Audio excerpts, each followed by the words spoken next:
कि भारत सरकार ही नहीं, अमेरिका का प्रशासन भी जिसकी पॉपुलैरिटी से डरने लगा। एक ऐसा व्यक्ति जिससे प्रभावित होकर लोग अपनी करोड़ों की संपत्ति छोड़कर उसके आश्रम में नौकरों की तरह काम करने पर मजबूर होते थे। एक ऐसे इन्फ्लुएंसर की जिसकी 21 देशों में एंट्री बैन थी, जिसके बारे में कहा गया है कि उसे अमेरिका की जेल में स्लो पॉइजन देकर मारा गया। एक ऐसा व्यक्ति जिसकी एंट्री न केवल बैन थी, साथियों आज के इस मॉडर्न जमाने के ज्यादातर लोगों को नहीं मालूम कि वे जिस ओशो को अपना गुरु या भगवान मानते हैं, वही ओशो अपने आश्रम में सेक्सुअल एक्टिविटीज, ड्रग्स को प्रमोट करने के लिए और छोटे बच्चों को अब्यूज करने के लिए भी जाना जाता था। यही नहीं, खुद ओशो भी एक साथ कई लड़कियों के साथ इन्वॉल्व रहे, जिस वजह से कुछ लोग ओशो के लिए सेक्स गुरु जैसे शब्दों का प्रयोग किया करते थे। दोस्तों, भारत से लेकर अमेरिका तक ओशो की लाइफ जर्नी, उनसे जुड़ी कंट्रोवर्सी और फिर उनकी मिस्टीरियस डेथ, इन सारे पॉइंट्स पर आज हम इस वीडियो में विस्तार पूर्वक बात करने वाले हैं। तो चलिए शुरू करते हैं। ओशो का जन्म 11 दिसंबर 1931 को मध्य प्रदेश के कुचवाड़ा गांव में एक जैन परिवार के अंदर हुआ। जन्म के वक्त ओशो का नाम चंद्र मोहन जैन था और उनके परिवार में लोग उन्हें प्यार से रजनीश कहकर बुलाया करते थे। बचपन से ही काफी तेज दिमाग के थे, क्यूरियस नेचर के पर्सन थे, तो रजनीश को नई चीजों के बारे में जानने की काफी ज्यादा इच्छा रहती थी।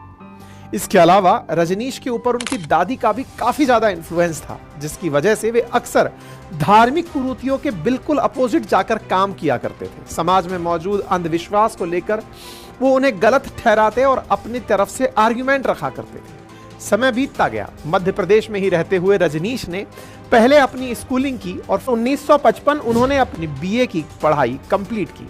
अब उनकी अपनी आत्मकथा को अगर सच माना जाए तो 21 साल की उम्र में ही रजनीश को आध्यात्मिक अनुभव हुए, जिसके बाद से उनका अपने जीवन और समाज के प्रति पूरा नजरिया ही बदल चुका था। लेकिन इन अनुभवों के बाद भी उन्होंने अपनी शिक्षा जारी रखी। आगे की पढ़ाई के लिए इन्होंने जबलपुर के हितकारिणी कॉलेज में एडमिशन लिया। दर्शन शास्त्र यानी फिलॉसफी के मास्टर्स को पढ़ाई की। फिलॉसफी ने ओशो के विचारों को और ज्यादा तर्कशील बनाने का काम किया। इसका असर उनके कॉलेज के दौरान ही दिखने को भी मिला था। दरअसल क्यूरियस नेचर की वजह से रजनीश अपने फिलॉसफी के प्रोफेसर से इतने ज्यादा सवाल करने लगे कि उनके सवालों के जवाब देते देते प्रोफेसर के लिए अपना कोर्स पूरा कराना मुश्किल का विषय बन गया। ओशो की इसी आदत से चिढ़कर उस प्रोफेसर ने कॉलेज के प्रिंसिपल को यह धमकी दी कि या तो कॉलेज में चंद्रमोहन यानी रजनीश रहेगा या फिर मैं। शिकायत होने पर प्रिंसिपल ने रजनीश को ऑफिस में बुलाया और बुला करके कहा कि भैया देखो, सवाल पूछने में तुम्हारी कोई गलती नहीं है, लेकिन हम दो में से किसी एक को ही जाने दे सकते हैं। प्रोफेसर को हम कॉलेज से नहीं जाने दे सकते, तुम्हें कॉलेज छोड़ना होगा। रजनीश को हितकारिणी कॉलेज छोड़ना पड़ा, लेकिन यह एक अच्छी बात भी थी, क्योंकि हितकारिणी कॉलेज के प्रिंसिपल ने रजनीश को जबलपुर के डीएन कॉलेज में एडमिशन दिलवा दिया। यहां भी रजनीश के सवाल पूछना बंद नहीं हुए, लेकिन इस बार कॉलेज ने उन्हें निकाला नहीं और इस तरह कॉलेज की पढ़ाई खत्म करके साल 1957 में रजनीश ने अपने टीचिंग कैरियर की शुरुआत की। वर्ष बीता। साल 1960 में रजनीश को जबलपुर यूनिवर्सिटी में एज ए फिलॉसफी प्रोफेसर पढ़ाने का मौका मिला। साथियों, रजनीश को अपने समय का बेस्ट फिलॉसफी प्रोफेसर माना जाता था, लेकिन रजनीश को फिलॉसफी से ज्यादा स्पिरिचुअल गुरु बनने में इंटरेस्ट था और इसके पीछे सबसे बड़ी वजह थी, रजनीश चाहते थे कि अपने थॉट्स को वो ज्यादा से ज्यादा लोगों तक पहुंचाएं, जिसके लिए वो कॉलेज में पढ़ाने के साथ साथ अलग अलग जगहों पर शिविर लगाया करते, लोगों से धार्मिक कुरीतियों और राजनीतिक मुद्दों पर खुलकर बात किया करते। लेकिन रजनीश की पॉपुलैरिटी का जंगल की आग की तरह फैलने का सबसे बड़ा कारण था सेक्सुअलिटी के ऊपर उनके बेबाक बयान। जहां आज भी हमारे देश में सेक्स को लेकर खुलेआम बात करना बहुत असामान्य लगता है, वहीं ओशो इस काम को 60 के दशक में कर रहे थे, वे भी अपनी पब्लिक मीटिंग्स में, जिसका परिणाम यह हुआ कि उनके साथ कंट्रोवर्सीज होना शुरू हुई और इस बात से भी ओशो को फायदा हुआ, क्योंकि उनकी कंट्रोवर्सीज ने उन्हें ज्यादा से ज्यादा लोगों को बीच में पहुंचने का काम किया। जैसे जैसे वो लोगों के बीच पॉपुलर होते चले गए, साल 1966 में उन्होंने टीचिंग का प्रोफेशन पूरी तरह छोड़कर स्पिरिचुअल गुरु बनने का रास्ता पकड़ लिया। यहां से शुरू होती है उनकी स्पिरिचुअल गुरु की जर्नी, जिसके बाद वे भारत के अलग अलग हिस्सों में घूमकर प्रवचन देने लगे और इस तरह लोग उन्हें आचार्य रजनीश के नाम से जानने लगे। साथियों, इन्हीं शिविर आयोजनों में ओशो की मुलाकात मुंबई में रहने वाली लक्ष्मी से हुई, कि सबसे पहली फॉलोअर बनी। ओशो ने उसका नाम बदलकर मां योग लक्ष्मी रख दिया। दरअसल नाम बदलने की इस प्रैक्टिस के पीछे ओशो का तर्क यह था कि जब कोई व्यक्ति अपने नाम को बदलेगा तभी उसे अपने पुराने जीवन से मुक्ति मिलेगी और वो सन्यास के रास्ते पर चल पाएगा। मां योग लक्ष्मी से मिलने के 1 साल बाद ही ओशो ने मुंबई में अपना मुख्यालय स्टैब्लिश कर लिया, जहां महायोग लक्ष्मी उनकी मेन असिस्टेंट के पोस्ट पर काम करने लगी। साथियों, यहां आपके मन में एक सवाल जरूर आ रहा होगा कि आखिर ओशो लोगों से ऐसा क्या बोलते थे जिसे सुनने के बाद लोग उन्हें फॉलो करने लगते थे। इसे समझने के लिए हमें साल 1970 में ओशो द्वारा शुरू किए गए नव संन्यास मूवमेंट को समझना होगा, जिसमें उन्होंने लोगों तक यह बात पहुंचाई कि एक सन्यासी बनने के लिए आपको ज्यादा कुछ छोड़ने की जरूरत नहीं है। आप लाइफ के सारे मजे लेते हुए भी एक सन्यासी बन सकते हैं। दोस्तों की भीड़ में से अलग उठकर कोई इंसान बिल्कुल ही अलग और यूनिक बात अगर बोलेगा तो लोगों के ऊपर इसका असर होना ही था। ओशो ने लोगों के सामने सन्यास का एक ऐसा आसान रूप रख दिया जिसे लोग बिना हिचकिचाए ओशो के मेथड के रूप में फॉलो करने लगे। अगर इसे और भी आसान भाषा में समझा जाए तो ओशो ने लोगों से कुछ ऐसा कहा कि अगर किसी चीज को पाने के लिए आपको 12 साल की मेहनत लग रही है तो आप गलत रास्ते पर चल रहे हो। आप मेरे सुझाए रास्ते पर चलो, आपको बिना मेहनत के 12 महीने में ही चीज मिल जाएगी जिसके लिए आप 12 साल तक की मेहनत कर रहे हो। यानी उन्होंने अध्यात्म और संन्यास को लेकर हजारों वर्षों से चली आ रही त्याग और तप वाले कंसेप्ट को बिल्कुल बेकार बताकर लोगों से कहा कि आप पूरे मजे के साथ सन्यासी और आध्यात्मिक जीवन जी सकते हो।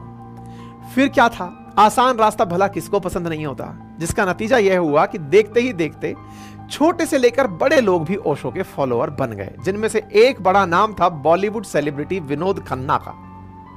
ओशो का मानना था कि धर्म और राजनीति एक ही सिक्के के 2 पहलू हैं, जिनका इकलौता उद्देश्य है लोगों को अपने कंट्रोल में रखना।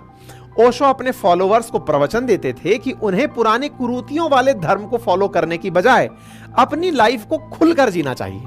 साथियों, ओशो का यह नव संन्यास मूवमेंट सिर्फ भारत तक ही सीमित नहीं रहा। जैसे जैसे यह फेमस होता गया वैसे वैसे विदेशों से भारत आकर अंग्रेजों की जुड़ने की परंपरा शुरू हो गई।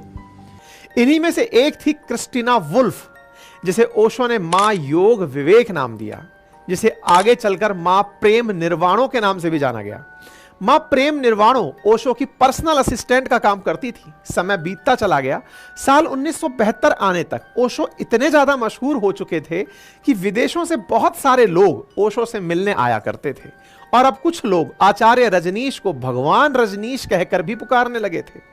इसके अलावा भारत में भी ओशो के जो अमीर फॉलोअर्स थे वे ओशो को बेशुमार पैसा दान करते, जिसका यूज करके 1974 में ओशो ने मुंबई से शिफ्ट होकर पुणे के गोरेगांव पार्क में अपना परमानेंट आश्रम बनवा लिया। इस आश्रम में ओशो के अलावा 2,500 से 3,000 फॉलोअर्स भी रहा करते थे। यहां तक तो ओशो की लाइफ में सब ठीक चल रहा था। भले ही उनके साथ थोड़ा बहुत कंट्रोवर्सीज चल रही थी, लेकिन वह अपना काम बिना किसी रोक टोक के कर पा रहे थे। इस तरह से अगले 5 सालों के अंदर ओशो इतने ज्यादा पॉपुलर हो गए कि हर साल ऑलमोस्ट 30,000 विदेशी फॉलोअर्स ओशो से मिलने उनके आश्रम पुणे आने लगे। लेकिन फिर कुछ ऐसा हुआ जिसकी वजह से ओशो को भारत छोड़कर अमेरिका जाना पड़ा। कारण था 1969 में पब्लिश हुई उनकी एक किताब से समाधि। इस किताब के पब्लिश होते ही पूरे भारत में स्पिरिचुअल गुरु और हजारों की संख्या में आम जनता ओशो पर भड़क उठे। उनका आरोप था कि यह किताब अध्यात्म की आड़ में सिर्फ और सिर्फ को प्रमोट कर रही है। इसके साथ ही उसी टाइमलाइन में ओशो ने अपने आश्रम में एक थेरेपी की भी शुरुआत की जो अपने आप में यूनिक थी। दरअसल ओशो अपने आश्रम में थेरेपी देते थे, जिसमें थेरेपी ज्वाइन करने वाला फॉलोअर दुनिया और रिश्तों की परवाह किए बगैर किसी भी दूसरे फॉलोअर के साथ कर सकता था। जब भाई इतनी शानदार थेरेपी है कि आप पर कोई पाबंदी नहीं है, तो ज्यादा से ज्यादा फॉलोअर्स इस बात को सुनकर के ही जुड़ने लगे। इन्हीं फॉलोवर में से एक था जॉन एंड्रयू, जिसे ओशो ने अमितो का नाम दिया था। अमितो एक ब्रिटिश डॉक्टर था जो ओशो के कांटेक्ट में आने के बाद साल 1979 में ओशो के पर्सनल फिजिशियन बनकर उनके साथ ही रहने लगा था। अब ओशो की किताब और उनके आश्रम में चलने वाली एक्टिविटीज को ध्यान में रखते हुए उस समय की भारत सरकार ने ओशो को चेतावनी देना शुरू कर दिया। उस समय प्रधानमंत्री मोरारजी देसाई की सरकार हुआ करती थी। वो पहले से ही ओशो के विरोध में थे। किताब और थेरेपी वाले विवाद के बाद तो पूरा और मौका मिल गया कि ओशो पर कार्रवाई की जा सके, लेकिन कुछ खास हो नहीं सका। उल्टा इससे ओशो की पॉपुलैरिटी पर कोई फर्क भी नहीं पड़ा और हर साल उनके विदेशों से आने वाले फॉलोअर्स की संख्या और ज्यादा बढ़ने लगी। सरकार से बन रहे दबाव और आश्रम में बढ़ रही विदेशी लोगों की संख्या के कारण अब ओशो ने भारत से बाहर जाने का फैसला किया। ओशो चल दिए अमेरिका। तारीख पर गौर करिएगा, मई 1981। ओशो अमेरिका में सेटल होने के मकसद से अपने करीब 2500 फॉलोअर्स को लेकर भारत छोड़कर अमेरिका चले गए। अमेरिका में अपने शुरुआत के दिनों में ओशो ने न्यू जर्सी में रहते हुए अपने फॉलोअर्स के साथ, जो काफी अमीर थे, प्लानिंग शुरू की। प्लानिंग थी अपना ही एक नया शहर बसाने की, शहर जिसे रजनीशपुरम के नाम से जाना जाने वाला था। जी हां साथियों, अमेरिका के ओरेगन स्टेट में एक नया शहर बसाना शुरू हुआ जिसे नाम दिया गया रजनीशपुरम, सिटी ऑफ रजनीश। रजनीशपुरम एक अलग शहर था जिसमें ओशो ने अपने नियम कानून के अनुसार, सब कुछ नियम कानून ओशो के अपने, ठीक वैसी दुनिया जैसी दुनिया को ओशो जैसी कल्पना करते थे अपने विचारों में। एक वैसी दुनिया जिसमें कोई धर्म ना हो, कोई अंधविश्वास ना हो, लोग अपनी लाइफ बिना किसी रोक टोक के जी सकें, वो जो चाहें कर सकें। रजनीशपुरम में ओशो ही सबसे बड़े मालिक थे। बाकी जो भी वहां आते वो नौकर की तरह काम किया करते, चाहे वो कितने भी अमीर क्यों ना हो। ओशो वहां कितने पावरफुल हो चुके थे, इस बात का अंदाजा इससे लगा सकते हैं कि वहां उनकी अपनी पुलिस फोर्स हुआ करती थी। शहर के पब्लिक ट्रांसपोर्ट से लेकर हवाई पट्टी तक सब ओशो के कंट्रोल में थे। अंदाजा इससे लगाइए कि ओशो के पास दुनिया की सबसे महंगी कारों में से एक रोल्स रॉयस 80 से 90 की संख्या में हुआ करती थी। ओशो मालामाल हुए जा रहे थे। कुछ ही समय में ओशो की पॉपुलैरिटी बहुत तेजी से बढ़ने लगी। इनके आश्रम में यूएस के बहुत बड़े और इंपॉर्टेंट लोग आने लगे। यहां तक कि यूएस के डिप्लोमेट्स और उनकी वाइफ्स भी ओशो के आश्रम में आने लगी। लेकिन अमेरिका में आकर एक नया शहर बसाना और भाई साहब उसका सर्वे सर्वा बन जाना, ये आम बात तो नहीं थी। इसलिए यूएस की गवर्नमेंट की आंखों में भी ओशो अब चुभने लगे। दूसरी ओर रजनीशपुरम के आसपास के जो शहर थे ना, उसके लोग भी रजनीशपुरम की वजह से परेशान रहने लगे कि यार हमारे पड़ोस में एक आदमी आया जिसको लेकर लोग आ रहे हैं। तो भाई उन नागरिकों को हो रही परेशानियों के चलते उन्होंने सरकार को शिकायत कर दी। यूएस गवर्नमेंट को जब खबर मिलती है कि भाई वो व्यक्ति आने वाले समय में अपने रजनीशपुरम में हजारों होमलेस जिनके पास घर नहीं है, उन लोगों को भी वहां रहने दे रहा है ताकि जब वास्को काउंटी इलेक्शन हो तो ओशो रजनीशपुरम का अपना एक कैंडिडेट चुनाव में खड़ा हो सके और यहीं से वो होमलेस कैंडिडेट के माध्यम से वोट देकर उन्हें जिता सके। मतलब ओशो ने अपनी ही एक कॉन्स्टिट्यूएंसी रजनीशपुरम बनाने की प्लानिंग कर ली थी ताकि उस क्षेत्र का एक राजनीतिक प्रतिनिधि भी संसद में पहुंच सके। अब यूएस गवर्नमेंट इन इल्जामों की जांच करने लगी। इसी समय ओरिगानो शहर के अंदर 751 लोगों की फूड पॉइजनिंग हो गई। फूड पॉइजनिंग, पेट की बीमारियां, खाने के अंदर कुछ ना कुछ जहर जैसी चीजें समझ में आई। जांच हुई तो पता चला कि ओशो की ही एक फॉलोअर जिसका नाम था मां आनंदशीला ने जानबूझकर फूड पॉइजनिंग होने दिया ताकि वो ओरेगोन के मूल निवासियों को वोट देने से रोक सके, क्योंकि ये लोग ओशो के कैंडिडेट को वोट नहीं देने वाले थे। यूएस गवर्नमेंट के सामने मां आनंदशीला का ये जब सच सामने आया तो उन्हें बायो टेरर अटैक के इल्जाम में अरेस्ट कर लिया गया। इसके अलावा ओशो और उनके आश्रम के ऊपर भी बहुत सी रोक और चार्जेस लगा दिए गए। लेकिन चीजें यही नहीं रुकी। यूएस का एडमिनिस्ट्रेशन ओशो को पूरी तरह से खत्म करना चाहता था और वो ये मौका बिल्कुल नहीं छोड़ना चाहते थे। मां आनंदशीला के बाद ओशो और इनके शहर रजनीशपुरम पर लगातार कार्रवाइयां होती रही। फिर लगभग 1 महीने बाद ओशो और उनके 7 फॉलोअर्स के ऊपर इमिग्रेशन फ्रॉड का चार्ज साबित कर दिया गया, यानी अब उन्हें सजा मिलने ही वाली थी। ओशो भी इस बात को जान चुके थे कि वो अरेस्ट होने वाले हैं। इससे बचने के लिए 28 अक्टूबर 1985 को प्राइवेट जेट से बरमूडा भागने की कोशिश की, लेकिन भागने से पहले ही ऑफिसर्स द्वारा इन्हें गिरफ्तार कर लिया गया। 81 से 85 मात्र 4 साल में एक शहर बसाकर वहां से भागने तक की तैयारी ओशो ने कर ली थी। ओशो को सीधा जेल में डाल दिया गया। जेल में रहते हुए उन्होंने कई बार अपनी बेल की अर्जी लगाई, लेकिन उसका कोई भी फायदा नहीं हुआ। अर्जी बार बार खारिज होती रही। जब आखिर में इनको बेल मिली तो इनके ऊपर $4 लाख का फाइन लगाया गया। इसके साथ ही उनके ऊपर यह पाबंदी लगा दी गई कि अब ये अगले 5 साल तक अमेरिका में एंट्री नहीं कर पाएंगे। वहीं यूएस के प्रेशर की वजह से दुनिया के 21 बड़े देशों ने ओशो को अपने कंट्री में एंट्री करने पर बैन लगा दिया। फिर आखिरकार सन 1986 में ओशो भारत लौटकर वापस आए। वे यहां आकर अपने वही पुराने गोरे गांव आश्रम में रहने लगे, लेकिन अब तक हुई बदनामी के बाद उन्होंने अपनी रीब्रांडिंग करने के मकसद से साल 1989 में अपना नाम रजनीश से बदलकर ओशो रख लिया। यानी अब भगवान रजनीश या आचार्य रजनीश सीधा ओशो बन गए। मतलब आप अपनी इस बात को समझें कि ओशो का मतलब होता है वो इंसान जिसने खुद को सागर में विलीन कर लिया हो। अमेरिका से भारत में आने के बाद ओशो की हेल्थ खराब होने लगी, जिसके बारे में जब ओशो से पूछा गया तो उन्होंने बताया कि अमेरिका की जेल में उन्हें जबरदस्ती थैलियम का इंजेक्शन दिया गया, जिसका प्रभाव एक स्लो पॉइजन के रूप में होता है, और उसी से ओशो की तबीयत लगातार खराब होती जा रही थी। उनकी पर्सनैलिटी भी अब वैसी नहीं रह गई थी, उनके हाव भाव भी हल्के पड़ने लगे थे, उनकी आक्रामकता, बोलने में भी अब वो आक्रामकता नहीं रह गई थी। परिणाम यह हुआ कि 1990 में 19 जनवरी 1990 को ओशो की के दिन से 41 दिन पहले ही ओशो की गर्लफ्रेंड मां योगा विवेक उर्फ क्रिस्टीना वुल्फ की भी सस्पिशियस कंडीशन में उसी आश्रम के अंदर हुई थी। साथ ही उनकी बॉडी को भी बिना किसी पोस्टमार्टम के जल्दबाजी में किया गया था। ओशो के साथ भी कुछ ऐसा ही हुआ। 19 जनवरी की दोपहर को ओशो के डॉक्टर गोकुल गुकानी को फोन आता है कि आश्रम में इमरजेंसी है, इसलिए जल्दी से आश्रम पहुंच जाइए। डॉक्टर गोकुल गुकानी पहुंचते हैं करीब 1 बजे आश्रम। वहां पर अमृतो रोते हुए गोकुल से कहते हैं कि ओशो अपना शरीर छोड़े हैं, जिस पर गोकुल बोलते हैं कि ओशो को वो बचा लेंगे, उन्हें ओशो से मिलने दिया जाए। लेकिन उन्हें ओशो से मिलने नहीं दिया गया।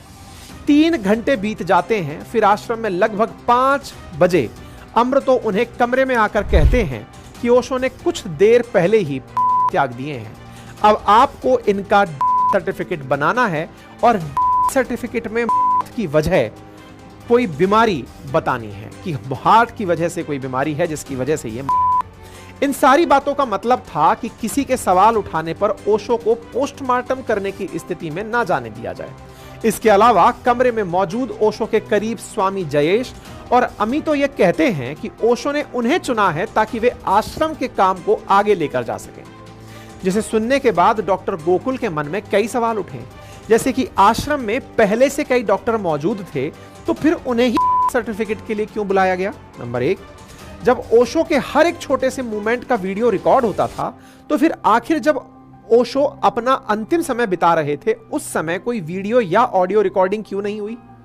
और जब वे आश्रम पहुंचे थे तो उस वक्त ओशो जिंदा थे, लेकिन फिर भी ओशो से उन्हें मिलने क्यों नहीं दिया गया। इसके अलावा सबसे ज्यादा अजीब बात तो यह थी कि जिस दिन ओशो की हुई उस दिन ओशो की मां भी उसी आश्रम में थी, लेकिन उन्हें भी किसी ने इन्फॉर्म नहीं किया कि ओशो की हालत खराब है, शायद अब वे। और फिर ओशो के के बाद भी जैसे ही ओशो की मां को इसकी खबर दी गई तो उनके मुंह से पहला वाक्य यही निकला कि उन लोगों ने मेरे बेटे को दिया। आखिर यहां ओशो की मां किसकी बात कर रही थी। ओशो के डॉक्टर गोकुल गुकानी की जानकारी के आधारित अभय वैद्य की पुस्तक हु किल्ड ओशो में ओशो की से जुड़ी बहुत सारी बातों को रखा गया है, लेकिन इन सभी सवालों के जवाब आज तक नहीं मिल पाए हैं और ना ही कोई यह जान पाया है कि ओशो की असली वजह क्या थी। उनकी संपत्ति, उनकी लीगेसी या कुछ और? आज भी हमारे देश में बहुत सारे स्पिरिचुअल गुरु फिलोसोफर्स हैं जो बहुत पॉपुलर भी हैं, लेकिन ओशो में एक और चीज थी जो उन्हें इन सब से अलग बनाती थी। वो ये कि चाहे वे उन्हें देश छोड़कर जाना पड़ गया हो, लेकिन उन्होंने कभी भी किसी धर्म विशेष या पॉलिटिकल पार्टी को सपोर्ट नहीं किया। उन्होंने अपने विचारों और अपने रास्तों को कभी नहीं छोड़ा, भले ही उस समय और आज भी उनके तरीकों से विवाद ही क्यों ना भरे हों। हम ओशो के विचारों को सही या गलत बताने का काम नहीं कर सकते, लेकिन इतना जरूर कह सकते हैं कि जिस रजनीश ने समाज में धर्म, पूजा पाठ, कर्मकांडों को पुरजोर विरोध किया, वही रजनीश जब आगे चलकर भगवान ओशो बना और लोगों ने उनकी पूजा भी की, तब उन्होंने इसका विरोध नहीं किया। और आज जब उनकी को 35 साल पूरे हो चुके हैं, तो उनके फॉलोअर्स अभी भी उनकी फोटो की पूजा करते हुए नजर आते हैं। इन बातों से प्रतीत होता है कि ओशो जीवन भर जिस चीज का विरोध करते रहे, वो खुद उसका हिस्सा बन गए। कैसी लगी आपको ये कहानी, ब्रीफ में ओशो की जीवनी? अगर आपको ये कहानी पसंद आई हो तो अपने साथियों के साथ जरूर साझा करें। चैनल पर नए हैं तो सब्सक्राइब करें और बताएं कि आप कौन सी कहानी इसी तरह से सुनना चाहते हैं। अपनी राय कमेंट बॉक्स में जरूर रखें। चैनल पर नए हैं तो सब्सक्राइब कर लीजिए, और अगर ऑलरेडी सब्सक्राइब किया हुआ है तो लाइक कर दीजिए, साथियों से साझा कर दीजिए।